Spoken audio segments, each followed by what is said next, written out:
everyone, today we're taking a look at the Static Defender, also known as Wattson. She is the creator of the ring in the Apex Legends games and is one of the more interesting legends in the game as she has a ton of useful tricks with her kit of abilities. There's a ton of things for us to go over, so let's just jump right into getting you on your way to mastering Wattson in Apex Legends. Before we get to some playstyle examples and tips, let's quickly go over Wattson's abilities. Her passive ability is Spark of Genius. This allows her to hold 2 ultimate accelerants per inventory slot, and each of these accelerants will fully recharge her ultimate ability. Additionally, she also has a passive shield regeneration of 1 shield point every 2 seconds. Wattson's tactical ability is Perimeter Security, and these are fence nodes she places on the ground to create an electrified fence to damage, stun, and slow down advancing opponents who come into contact with her fences. She can have 4 node charges in reserve, allowing her to rapidly set up fences in times of need. By default, these fence nodes do have a 15-second recharge per fence node, and up to 12 total fence nodes can be placed on the ground at once. It should be said that the recharge rate of the fences can be dramatically reduced all the way down to 3 seconds per node if she is in range of her ultimate ability, the Pylon. Finally, Wattson can pick up her fence nodes to refund her charges, but again, she can only have 4 nodes in reserve. Lastly, Wattson's ultimate ability is the Interception Pylon. This is an electrified pylon that destroys all incoming ordnances, such as ultimate abilities like Gibraltar or Bangalores, grenades, and some tactical abilities that would land in its range like Fuse's Knuckle Clusters. In addition to this, the pylon will recharge shields of anyone that is in range of the pylon at a massive rate of 5 shields per second, for a total of 250 shields per pylon. Players can look at the base of the pylon to see the amount of remaining shield recharge. If the pool of 250 shields is completely used, the pylon will still remain active to block incoming ordnance. The pylon itself has a 3-minute cooldown timer, and it can take 150 damage before being destroyed. Finally, and like we mentioned previously, the pylon will recharge Wattson's tactical ability fence nodes much quicker, and this is pretty important to her kit. As we move on with the guide, and as with all legends in Apex Legends, they rarely go through major changes that would affect how they are played. Be sure to take a look at my pinned comment down below for any and all changes to Wattson since launch of this video. I will also let you know down there if this guide is still relevant as seasons progress.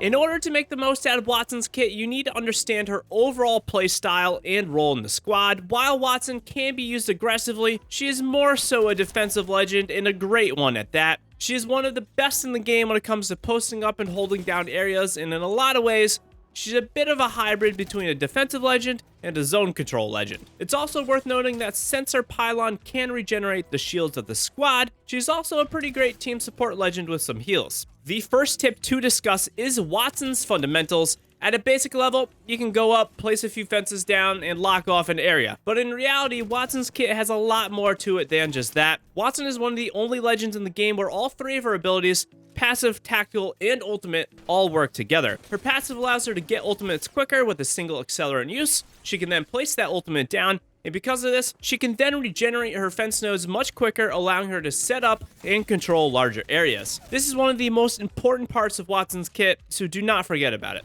The first fence technique is the most basic. Simply just put down 2 fence nodes in front of a doorway to prevent enemies from pushing in through that door. When placing fences down in this manner, you want to place the bases of the nodes as far away from the door as possible and up against the wall as much as possible. This will help you protect the fence nodes from advancing players, and the harder and longer it is for enemies to shoot the fence nodes to enter the room, the better it is for you because you can either slow them down or you can shoot the player trying to destroy your fences. The next technique is similar to the first one, but it is simply putting down 3 nodes to cover a doorway instead of 2. This adds slightly more security, and it forces players to either shoot an extra node to enter the area or navigate around a fence after destroying one of the nodes. And of course, if they do choose to run right through, they will take double the amount of damage. The big problem with using 3 nodes to cover a doorway or entryway is just that it reduces your overall coverage area since you are adding an extra node just for one area. Just keep this in mind when you are controlling areas and try to plan ahead.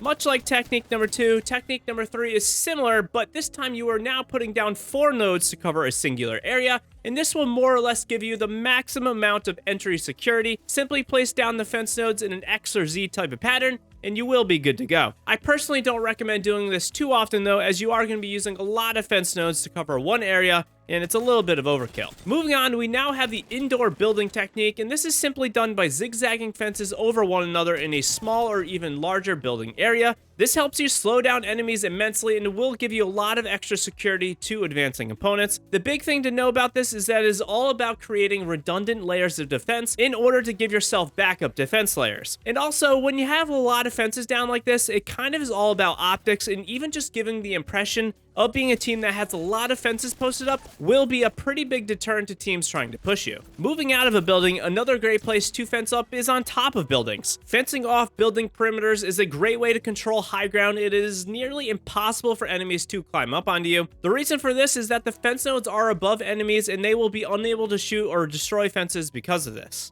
Next up is fencing off choke points. This is pretty similar to the indoor method, but again, there should be a bigger emphasis on redundant fencing, as you really again want to slow down enemies trying to rotate through a choke area. In this scenario, it is also pretty important that you are also near the choke area so you can do damage to enemies that are trying to destroy your nodes, because the nodes will be easier to destroy. This is a really great technique to utilize when the ring may be shrinking and enemies are sent into a panic trying to rotate through your fences. Moving on, we have fencing up open areas. At first glance, this can seem pretty ineffective as it is harder to do, but it still can be viable. The big thing with fencing an area that is outside or open is really all about placement of the nodes and having high ground. Preferably, you want to have high ground so you can place nodes out of enemies' visual range, but second to this is putting nodes in creative places. Any node that can be placed behind a box, behind a small rock, a small ledge, or even some taller grass, or even in some bushes, will be a huge headache for enemies to destroy, and it's something that you should try to take advantage of.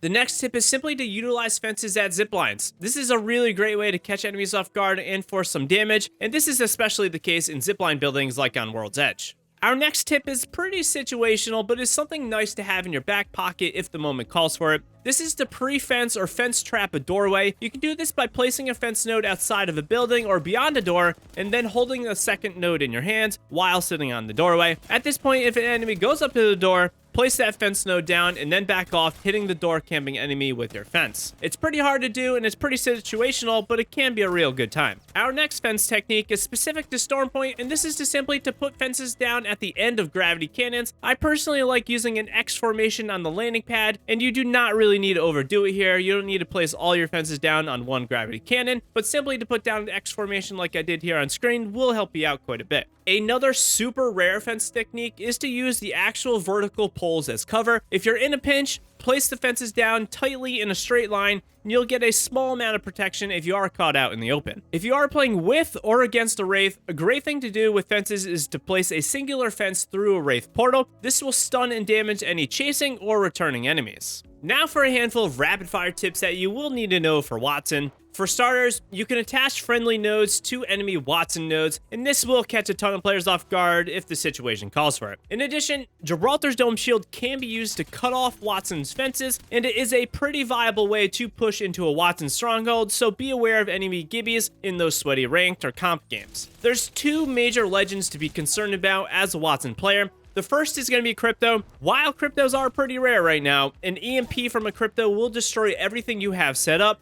Likewise, Caustic's gas will also destroy fences, and to be wary of a gas grenade tossed from a Caustic. The best way to counter these legends that will destroy Wattson's fences is by always, and I mean always, carrying an ultimate accelerant. This is the best way to get your ultimate back instantly and continue to post up fences again. She can carry 2 of these per inventory slot, so take advantage of it. Another way to take advantage of this passive is to simply stock up on these accelerants and dish them out to teammates who may need an ultimate back. This is especially the case in ranked matches where you may not really be able to make a push out to get some loot, and you might really need those ultimates to make a push or a rotation. While the pylon is a powerful tool to heal up the squad and get fences back faster, it's also incredible just at blocking enemies' ultimate abilities when you are caught out in the open. Don't be afraid to rapidly place down a pylon to stop these and protect your team.